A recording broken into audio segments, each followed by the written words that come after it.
Okay, Assalamualaikum gang. So hari ni kita nak tunjuk horsepower standard engine JB deck. Okay, so kita tengok dulu dalam dia dan kita tuning dengan stock.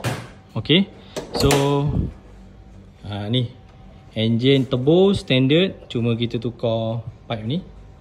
Lepas tu intercooler standard. Okay, so sebelum ni kita dyno 1 bar, turbo dia putus, tak boleh.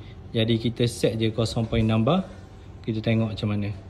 Tengok horsepower 0.5 0.6 bar macam mana okey.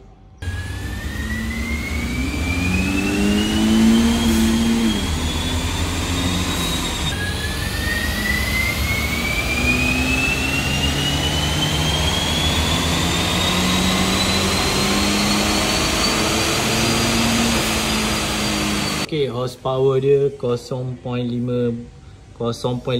bar, 52.5 horsepower pada torque dia 66.1 je. So tengok horsepower dia kecil saja gang. Dengan body besar ni, dengan engine ni, tak recommend lah. Baik masuk buat RV sahaja. Okey, mantap lah. Mantap.